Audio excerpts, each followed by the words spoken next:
Queridos, vamos a abrir la palabra de Dios en la epístola de San Pablo a Filemón. La epístola de San Pablo a Filemón, solo hay un capítulo. Vamos a leer los versículos 1, 2 y 3. Pablo, prisionero de Jesucristo, y el hermano Timoteo, al amado Filemón, colaborador nuestro, y a la amada hermana Apia, y a Arquipo, nuestro compañero de milicia, y a la iglesia que está en tu casa. Gracia y paz a vosotros, de Dios nuestro Padre y del Señor Jesucristo. Ahora tú puedes leer el texto y preguntar así: ¿qué mensaje Dios tiene para mí? Por ejemplo, si tu hijo está en las drogas, ¿cómo te ayuda este texto a resolver ese problema? Si tu matrimonio está hecho pedazos, ¿cómo te ayuda este texto a resolver tu problema? Si estás desempleado, ¿de qué manera este texto te ayuda? Si vives peleando con tu patrón o con tu empleado, con tu vecino, ¿de qué manera este texto te ayuda? Si estás prisionero de un vicio, ¿cómo este texto te va a ayudar a quedarte libre de ese hábito? Esto es lo que hay que entender.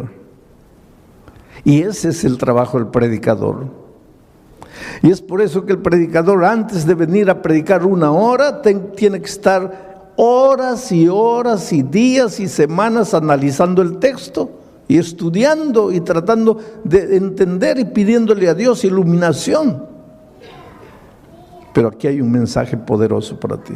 Vamos a comenzar diciendo así: Pablo, prisionero de Jesucristo. La mayor parte, en la mayor parte de sus epístolas, de sus cartas, Pablo se identifica como apóstol de Jesucristo, apóstol de Jesucristo, apóstol de Jesucristo. Esta carta es la única carta donde él se presenta como prisionero de Jesucristo. ¿Qué piensan ustedes? ¿Por qué lo hace? Porque justamente va a hablar a un hombre que tenía prisionero a otro hombre.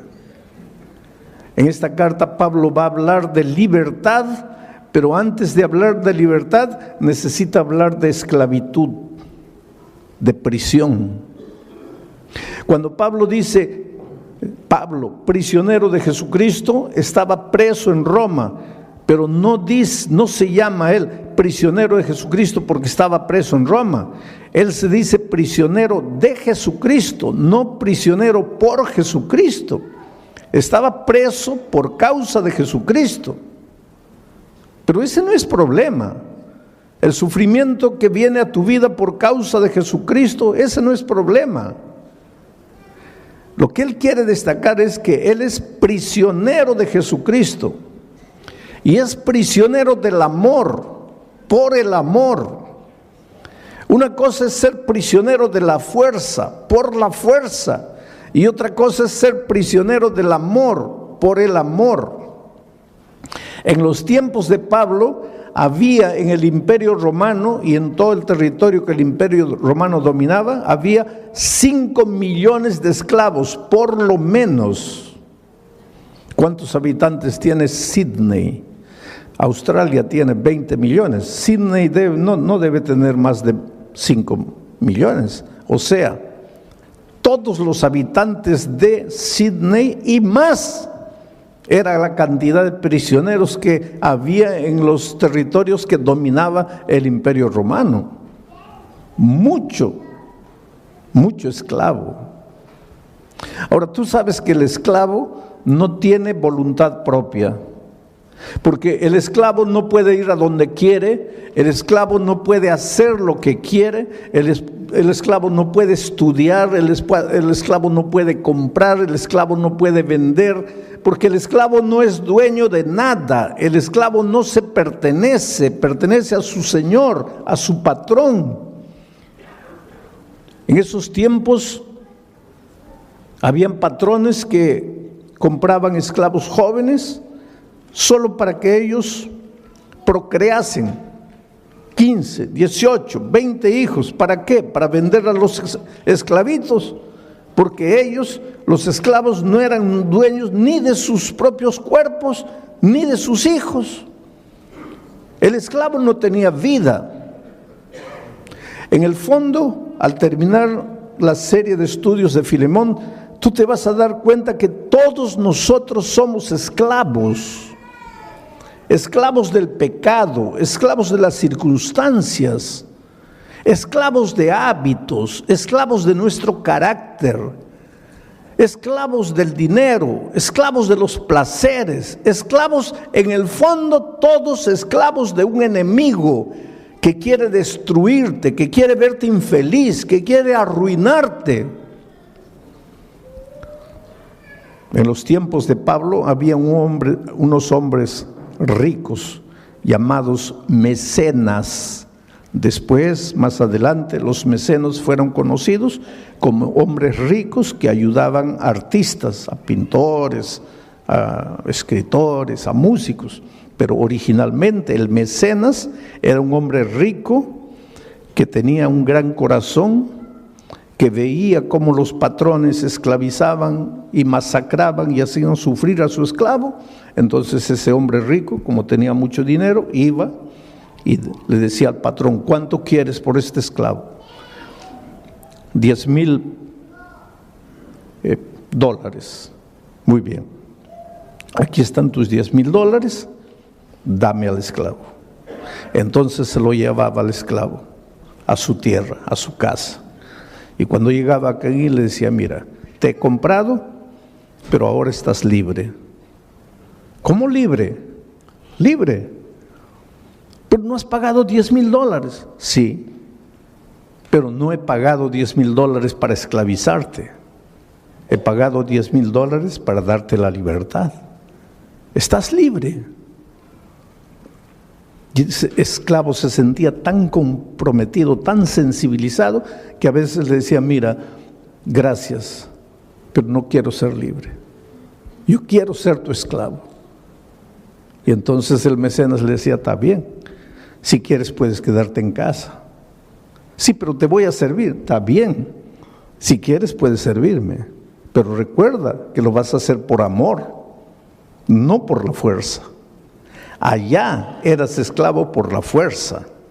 Aquí, si tú quieres, puedes seguir siendo esclavo, mas ahora vas a ser esclavo por amor.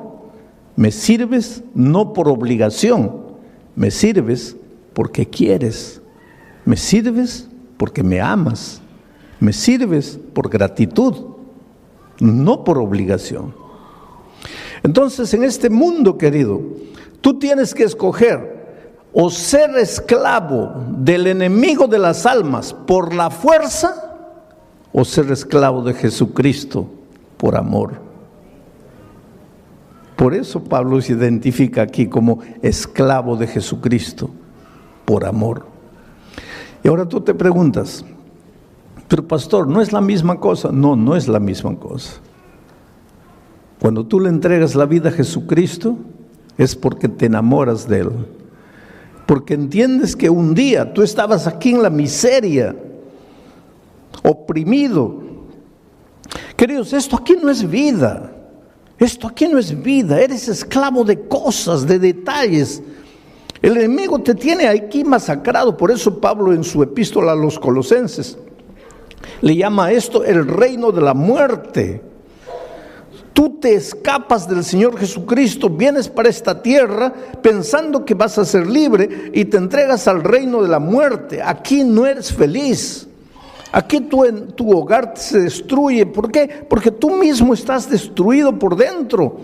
Y Jesucristo viene, ingresa al reino de la muerte y te compra, no con oro ni con plata, no te compra por 10,000 dólares, te compra con su sangre preciosa. Y te lleva al territorio de la vida y te dice: hijo, ya pagué el precio, ya no necesitas vivir sufriendo como antes, estás libre. Y ahora tú amas al Señor Jesucristo y le dices: Señor, está bien, estoy libre, pero te voy a servir por amor. Vamos a seguir analizando el texto. Dice Pablo, prisionero de Jesucristo, y el hermano Timoteo, que ayudaba como secretario a Pablo, escribe al amado Filemón, colaborador nuestro, al amado Filemón. No era amado de Pablo, aunque Pablo lo amaba. En el fondo, Filemón era amado del Señor Jesucristo, amado de Dios. Y esta es otra de las cosas que tienes que entender. Tú eres amado de Dios, tú eres precioso para Dios. En todos estos años de pastor, para mí, la cosa más difícil ha sido hacerle entender al ser humano que es amado de Dios. Te voy a decir una cosa, Dios te ama, te ama, te ama de una manera que tú jamás vas a entender. Dios te ama. La gente dice así, pero pastor, ¿cómo Dios puede amarme si yo soy malo? Dios te ama. Si eres bueno, te ama. Si eres malo, te ama. Si aceptas la palabra de Dios, te ama. Si la rechazas, te ama. Si te portas bien, te ama. Si te portas mal, te ama. Hay dos cosas que necesitas colocar en tu mente. No hay nada que puedas hacer para que Dios te ame, porque Dios ya te ama sin que hagas nada. Y hay otra verdad. No hay nada que puedas hacer para que Dios deje de amarte, porque hagas lo que hagas, Dios siempre te va a amar. El otro día un viejito, un ancianito, me dice, pastor, no diga eso. ¿Por qué? Porque si usted dice eso, los pecadores van a decir, pues si Dios me ama, entonces ¿para qué me preocupo? Ya Dios me ama. Quiere decir que yo tengo que adaptar lo que Dios dice a mi manera de pensar. No puedo. A mí humanamente, los que merecen amor son los buenos. Los malos no merecen amor. Eso es para mí como ser humano. Pero Dios es Dios. Y la Biblia dice que Dios es amor. No dice que Dios tiene amor, dice que Dios es amor. Yo creo que los seres humanos difícilmente logramos entender esto, porque para nosotros los hombres aquí está Dios y aquí está su amor. Pero desde el punto de vista bíblico, Dios está aquí y su amor. No hay separación entre Dios y su amor. Dios es amor. Y para que entiendas bien esto, te voy a hacer una ilustración tonta, porque esta ilustración es tonta. ¿De qué está hecho este púlpito? De microfibra. ¿De qué está hecho mi traje? De tela. ¿De qué está hecho mi zapato? De cuero. ¿De qué está hecho este micrófono? De metal. Y ahora viene la pregunta tonta. ¿De qué está hecho Dios? Pues es una tontería, Dios no está hecho, Dios es Dios. Pero solo para que entiendas, y si estuviera hecho Dios, ¿de qué estaría hecho? ¿Cuál es la sustancia de su ser? ¿Cuál es la esencia de su ser? Pues Dios es amor. Por lo tanto, cuando tú dices, si te portas mal, Dios te va a dejar de amar, ¿qué tontería estás diciendo? Estás diciendo, si te portas mal, Dios va a dejar de ser amor. Dios nunca va a dejar de ser amor. Dios nunca va a dejar de amarte. Él es Dios, Él es amor. Él jamás te va a dejar de amar. Entonces, pastor, no necesito preocuparme porque ya estoy salvo. No digas eso. Porque yo te estoy hablando del amor de Dios, no te estoy hablando de la salvación. Hay mucha gente que se va a perder a pesar del amor de Dios. Porque el amor de Dios no te va a salvar. Para salvarte necesitas aceptar el amor de Dios. Y cuando tú estás aquí en el territorio de la muerte, tú no quieres a Dios. Dios te ama. ¿Acaso Dios no dice: no quiero la muerte del impío, sino que se arrepienta y regrese? Pues aquí está Dios, no quiere tu muerte. Pero si tú estás en el territorio de la muerte y no aceptas a Dios, pues te vas a morir. No porque Dios dejó de amarte, sino a pesar de que Dios te ama. Querido, nunca te preguntes ¿dónde está Dios cuando el dolor llega a tu vida? Porque Dios está siempre en el mismo lugar. No es Dios que te deja, eres tú que deja a Dios. No es Dios que te abandona, eres tú que lo abandonas. No es Dios que se separa de ti, eres tú que te separas de Él. Dios está siempre llamando, llamando, llamando. Desde el Génesis hasta el Apocalipsis, Dios llama. En el jardín del Edén, Adán, ¿dónde estás tú? En el libro de Apocalipsis, el último capítulo, las últimas palabras, y el Espíritu y la iglesia digan: ven, y el que oiga, venga, y el que tenga sed, venga y beba del agua. Llamado, Dios llama: hijo, ven, ven, ven. ¿Por qué? Porque tú estás aquí, tú te has separado de Dios, tú te has venido aquí, y aquí tú puedes hacer lo que quieras para ser feliz, pero siempre vas a estar vacío.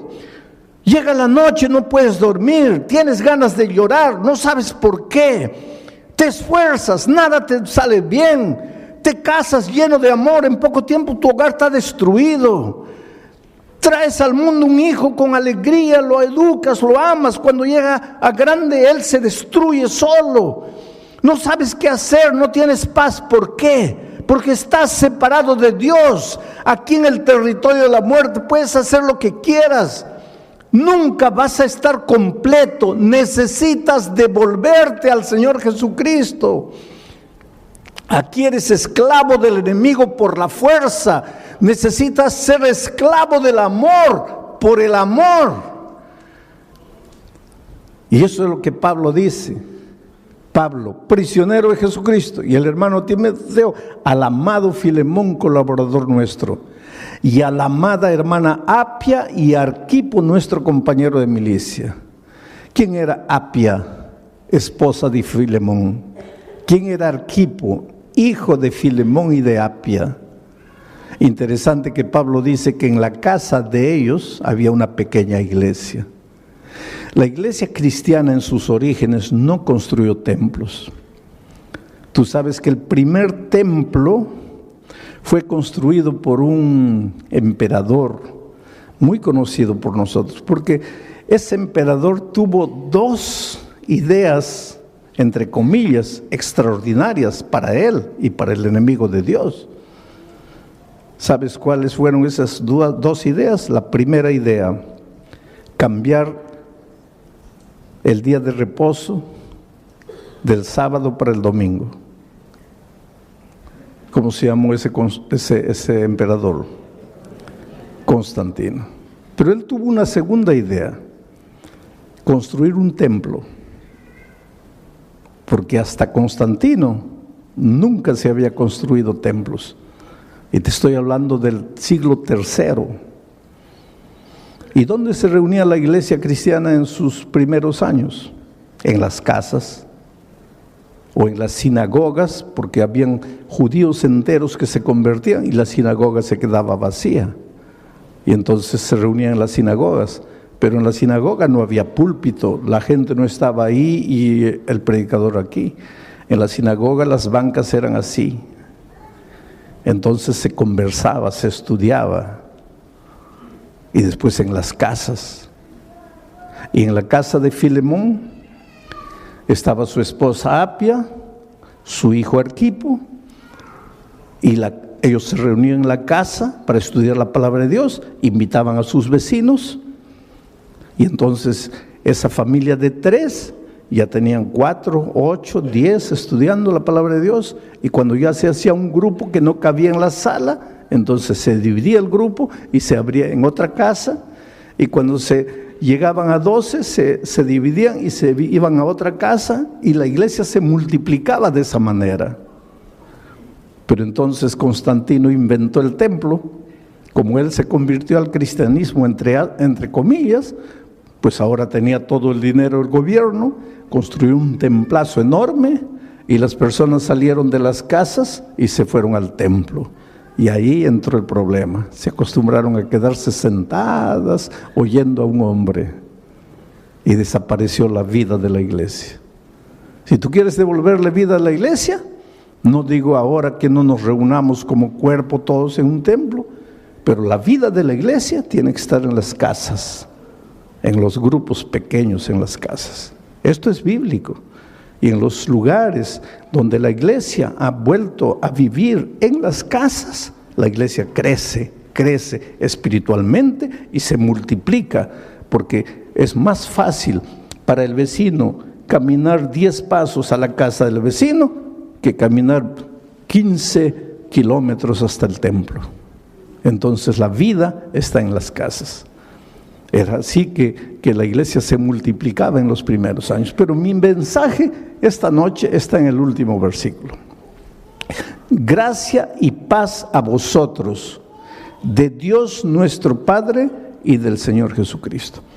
Esa no es una simple manera de saludar, gracia y paz. Allí está la esencia de la vida cristiana. Porque para ser feliz en la vida, para ser próspero, necesitas primero paz. Un hombre que no tiene paz, una mujer que no tiene paz, no puede ser vencedor. Si tú te preguntas, pastor, ¿por qué nada me da resultado en la vida? Yo te respondo en el nombre de Jesucristo, no tienes paz en tu corazón. Y la paz no es resultado de tratamiento psicológico, no es resultado del análisis, del psicoanálisis. La paz es resultado de la gracia. Si tú aceptas la gracia de Jesucristo, el resultado va a ser la paz. Pero quiero explicarte esto. El ser humano es como un triángulo. Tiene un lado mental, emocional. Aquí, este lado, mental, emocional. ¿Por qué coloco en el mismo lado la mente y las emociones? Porque nosotros somos interesantes. Yo te amo con todo mi corazón. Nadie ama con el corazón. El corazón es un órgano del cuerpo que solo tiene una función. Su función no es amar. Su única función es bombear sangre. Nadie ama con el corazón. Se ama con la cabeza. Pero poéticamente es te amo con todo mi corazón. Tu pobre corazón está bombeando sangre, no está ni preocupado en amar. Quien ama es tu cabeza. Una persona odia con la cabeza. Una persona peca comenzando con su cabeza. Una persona se resiente con su cabeza. De aquí nacen las emociones. Por eso todos los seres humanos tienen un lado mental, emocional. Tienen un lado físico. Tienes hambre, tienes sueño, te cansas, tienes un lado físico, un cuerpo. Y tienes un lado espiritual. Todas las personas tienen este lado espiritual. La felicidad en la vida, si quieres ser feliz, es simple. Este triángulo tiene que estar perfecto. Cuando este triángulo se desregula, eso se llama infelicidad. Cuando este triángulo se va para aquí o se va para allá, cuando este triángulo se deforma, allí surge el desorden humano. Por eso, para ser plenamente feliz, el triángulo tiene que estar perfecto, así. La base de ese triángulo es esto, el lado espiritual. El lado espiritual es lo que le da sustentación al triángulo. Cuando tu lado espiritual va bien, tu lado emocional, mental va bien y tu lado físico va bien. Pero la base es el lado espiritual. Esto se llama paz. Estás en paz cuando estás en armonía, cuando el triángulo está perfecto. Todos los seres humanos tenemos un lado mental, emocional, un lado físico y un lado espiritual. Quieras o no quieras. El otro día yo viajaba de San Pablo a Brasilia y a mi lado estaba sentado un periodista brasileño famoso por ser un gran periodista y famoso por ser ateo. Y él no esconde el hecho de que sea ateo. Pero en la conversación, pues, me preguntó quién era, y yo le dije que era pastor. Y comenzamos a hablar de asuntos espirituales. Y él me dice, mire, pastor, yo no soy un ser espiritual. ¿Por qué? Porque yo no creo en Dios. Le digo, pero usted puede no creer en Dios, pero usted tiene un lado espiritual. No, pastor, no me entiende. Yo no creo en Dios, yo no creo en esas cosas, por lo tanto yo no tengo ese lado espiritual. Hay mucha gente que piensa así, no, yo no tengo el lado espiritual. No, eso no depende de ti, querido. Eso no depende de ti. Tú estás vivo, entonces eres un ser mental, emocional, físico y espiritual, aunque no quieras. Por ejemplo, si tú me dices, pastor, yo no tengo el lado físico, yo no tengo hambre. Está bien, puedes decir, pero vas a tener hambre. No, yo no creo en el hambre. Está bien, puedes no creer, pero vas a tener hambre. Pero pastor, yo puedo escribir un libro diciendo que el hambre no existe, pero cuando llega la hora de comer, vas a tener que comer, porque eso no depende de ti. No eres tú. Dios te ha hecho así. Tú odias, tú amas, porque tienes un lado espiritual. Tú tienes hambre, tú te cansas, tú duermes, porque tienes un lado físico, no depende de ti. Y tú tienes un lado espiritual, no depende de ti, lo tienes. ¿Sabes cuál es la tragedia del ser humano? Que hace todo para desarrollar su lado mental, emocional. Hace todo para desarrollar su lado físico, pero no hace nada para desarrollar su lado espiritual. Y sin embargo es el lado espiritual que sustenta la unidad de su ser. Entonces por eso es que el ser humano en este lado le va bien, tiene un título doctoral, tiene buen empleo, pues hace psicoanálisis, pero algo le falta. En este lado pues hace ejercicio, se cuida, se alimenta bien, pero algo le falta. Y se pregunta, pero ¿por qué no soy feliz? Pero es que te está faltando el lado espiritual. Y para que sientas que está bien esto, tienes que devolverte al que te creó. Porque hay una cosa, tú viniste de las manos de Dios, por lo menos. Yo espero que tú creas que viniste de las manos de Dios, y si esta noche estás aquí es porque crees que has venido de las manos de Dios.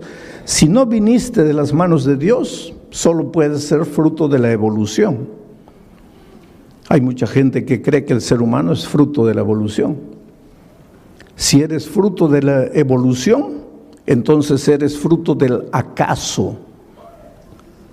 Eres una coincidencia. Y si eres fruto del acaso, tú no sabes de dónde vienes y no sabes a dónde vas y no sabes por qué viniste al mundo. Yo prefiero creer que vengo de un Dios de amor, que tiene un plan para mí, y que si las cosas no están andando bien en mi vida es porque no he descubierto ese plan. ¿Dónde está ese plan? En la palabra de Dios. El otro día alguien me dice, pero pastor, yo no quiero estudiar la Biblia porque no quiero cambiar de religión. Hay mucha gente que piensa que hay que estudiar la Biblia para cambiar de religión. La Biblia no tiene nada que ver con religión. La Biblia tiene que ver con la vida, con tu vida.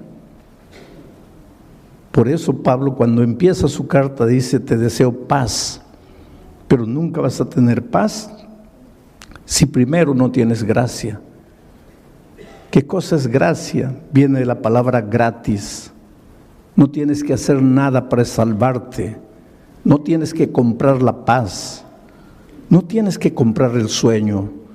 No tienes que comprar el amor. Tú no eres salvo porque merece. Nadie merece. Todos estamos destituidos de la gloria de Dios. Todos hemos pecado. Tú necesitas gracia. Tú necesitas ser amado. Tú necesitas devolverte. Tú necesitas reconocer que lejos de Jesús nunca serás feliz.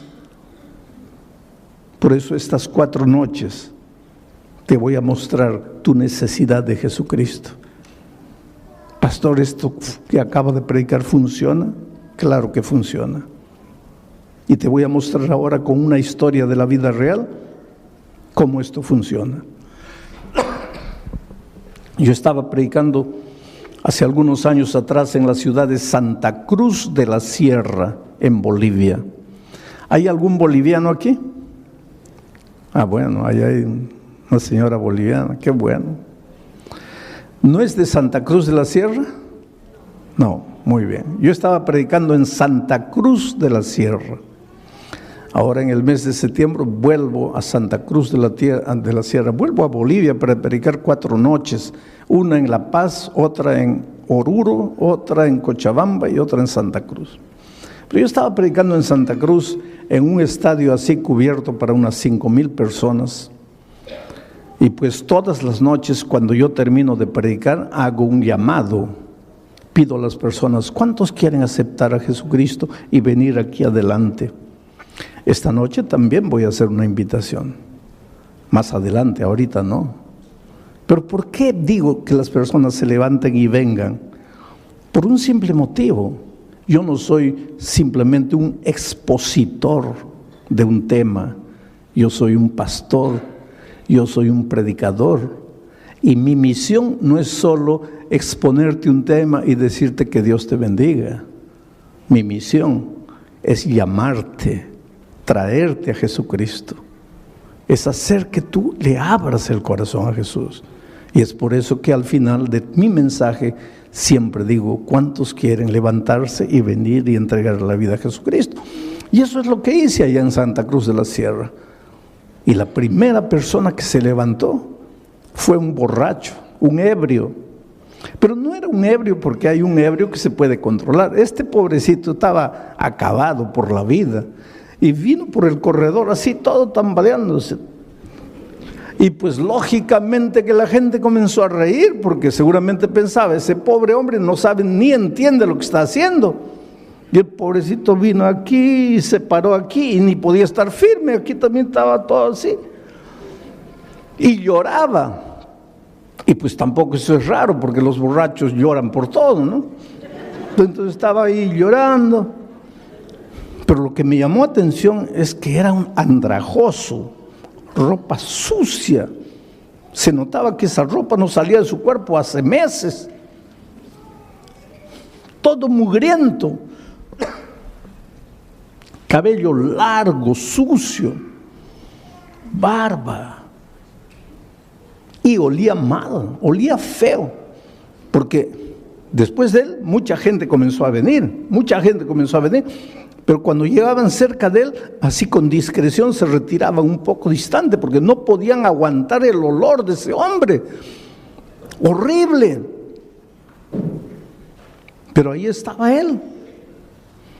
Bueno, terminó esa noche. La siguiente noche dije así: los que anoche se han levantado, ya no se levanten hoy, porque anoche ya se levantaron.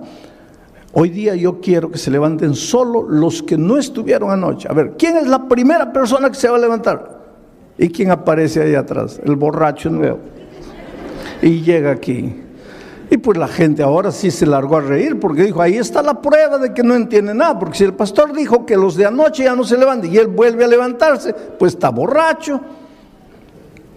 La tercera noche, pregunto, ¿quién es la primera persona? Y yo pensé, ¿el borracho va a aparecer? No apareció. La otra noche no apareció, bueno, pensé ya no vino más. Pero la última noche hice otra invitación. Dije, mire, todas las noches les he llamado para que ustedes se levanten y vengan y le entreguen la vida a Jesucristo. Pero esta noche quiero invitarles, ¿cuántos quieren bautizarse? Y la primera persona que se levantó fue un hombre, camisa blanca, pantalón jeans, y traía una Biblia en la mano, y venía así. Y llegó aquí al frente. Se notaba que estaba bien peinadito porque se había echado bastante gel en la cabeza, su cabello estaba duro. Y aquí al frente con su Biblia así lloraba y lloraba y lloraba. Mucha gente vino esa noche. Y yo le dije, espera, yo te conozco a ti. Y él levantó la cabeza y dice, pastor, el borracho soy yo. Pero no estaba borracho.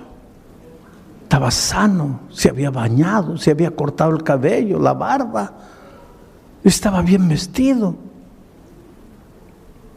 Bueno, terminó aquella noche, comenzó el bautismo, yo me fui al camarín, estaba sentado ahí. Cuando salgo lo veo en el corredor, llorando. Y me acerco y le digo, oye, ¿qué fue? Y él dice, pastor, es que yo quise bautizarme esta noche, pero los hermanos no quieren. Dicen que si el domingo yo he estado borracho, ¿cómo me voy a bautizar hoy día? Ellos quieren que yo espere. Y él dice, sí, yo entiendo, pastor. ¿Quién va a creerme? ¿Quién va a creer en mi conversión si hace 5 días yo estaba borracho? Lo que nadie sabe es mi historia, pastor.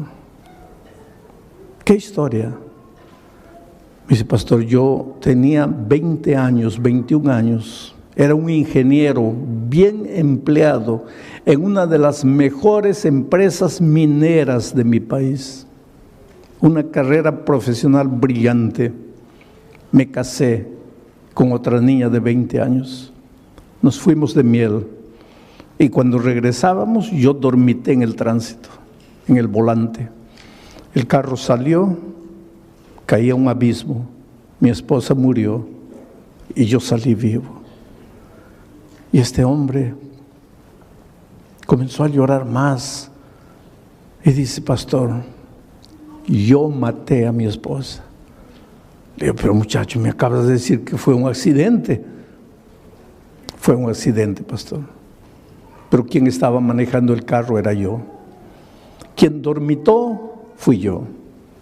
Quien tenía que morir era yo. Pero yo salí vivo y mi pobre esposa murió. Ese día se acabó mi vida, pastor. Ya no me interesó nada. En ese tiempo yo no tenía a Jesucristo. Y un hombre sin Jesucristo, ¿qué puede hacer? Pues yo hice lo que todo hombre que no tiene a Dios hace. Me entregué a la bebida, comencé a beber. En 6 meses, después de muchas advertencias, perdí el empleo por causa de la bebida. A mí no me interesaba nada. Pastor, estamos cumpliendo ahora, este año, 30 años de aquel incidente. 30 años. Yo perdí el empleo, me escondí de la familia, me vine a Santa Cruz. Yo no vivo, pastor, yo soy un animal. Yo nunca me baño, yo nunca me cambio de ropa. Yo casi ni como, pido limosna para comprar bebida. Yo vivo permanentemente borracho. Hace 30 años yo no paro de beber un día. Duermo en los cementerios, duermo en la calle. Y el domingo, ¿sabe por qué entré? No, yo no quería escuchar palabra de Dios. Yo entré porque estaba lloviznando. No tenía dónde esconderme la lluvia. El único lugar abierto era el Coliseo. Entré, me senté allá atrás. Yo estaba borracho, totalmente borracho. Pero yo me di cuenta de todo y yo entendí todo lo que usted predicó. ¿Cómo entendiste? Pastor, cuando usted dijo así, Esta noche solo tienes dos caminos. El primer camino es levantarte y volver a la casa y continuar viviendo la vida que has vivido hasta hoy. Pastor, ese camino para mí no existía. Yo me iba a levantar para volver a qué casa si yo no tenía casa. Para continuar viviendo la vida. ¿Qué vida si yo no tenía vida? Por lo tanto, ese primer camino no existía para mí. Ahí usted dijo, hay un segundo camino. Levantarte y venir aquí y entregarle la vida a Jesús. Pastor, es verdad que yo estaba borracho. Mi mente oscurecida por el alcohol. Yo sentí cuando la gente se rió de mí. Pero ese era mi único camino. Yo estaba perdido. Yo era un animal. En mi dolor yo me daba cuenta de lo que pasaba. Y yo entendí que solo Jesús podría hacer algo por mí. Por eso me levanté. Por eso vine, tambaleando, pero vine. Y la segunda noche, usted piensa que no entendí, que usted dijo, ya no vengan los de la otra noche. Entendí. Pero yo vine, ¿sabe por qué? Porque la primera noche, después de venir aquí adelante, yo salí y volví a beber. Y por eso la segunda noche, cuando usted invitó de nuevo, yo dije, mi decisión de anoche no sirvió porque yo caí de nuevo. Por eso me levanté. Pero esa noche, pastor, salí y ya no bebí. Y la tercera noche ya no bebí. Y la cuarta noche, cuando usted dijo, Dios te ama, yo levanté los ojos al cielo y pregunté, ¿cómo Dios puede amarme? ¿Quién soy yo para que me ame? Yo no valgo nada, yo soy basura. ¿Cómo puede Dios amarme? Pero creí en el amor de Dios. Y vine la siguiente noche, y vine la otra noche. Y hoy día cuando usted dijo, ¿cuántos quieren bautizarse? Yo vine. Pero no me dejaron bautizar. Y había un hombre que estaba ahí, escuchando todo, y vino y lo abrazó y le dice, hermano, perdóname. El que dijo que no podía bautizarte fui yo, pero es que no conocía tu historia. Realmente Dios hizo un milagro por ti. 5 años después yo regresé a Santa Cruz de la Sierra para predicar en ese mismo coliseo. Y cuando llegué al coliseo, mucha gente, miles de personas entrando. Y había un hombre de chaleco fosforescente, con un radio en la mano, con una linterna en la otra, corría de un lado para otro, daba órdenes, cierren aquella puerta, abran la otra, eso, y aquí, corre para allá. Y cuando llegó mi carro, él comenzó a transmitir, llegó el pastor, abran la puerta de atrás y tal. Y el pastor me dice, pastor, ¿se acuerda de este hombre? No. Es el borracho de 5 años atrás. Ahora está coordinando todo el sistema de seguridad del evento, transformado por Dios. Está bien empleado. En esa época estaba de novio, se iba a casar. Ahí yo me pregunto, ¿quién es Jesús? ¿Quién es Jesús? Que te encuentra en la vida destruido, acabado. Tal vez no como este borracho, pero te encuentra con tu vida hecha pedazos. Te esfuerzas para ser feliz. Te esfuerzas para salir, después esfuerzas para vencer. Pero cuando llega la noche te sientes solo. Te preguntas, ¿qué hago en esta vida? ¿Para qué vine? ¿Para qué nací? ¿Quién es Jesús capaz de encontrarte donde estás y transformarte por completo? Por eso Pablo dice, gracia y paz. ¿Cómo vas a tener paz si no entiendes lo que es gracia? ¿Cómo vas a entender lo que es gracia si no sabes lo que es el amor de Dios? Esta noche yo te digo en el nombre de Jesucristo, déjate amar. Déjate amar. Ven a Jesús como estás. Entrégale tu vida, ríndete a Él. Deja de lado tus preconceptos.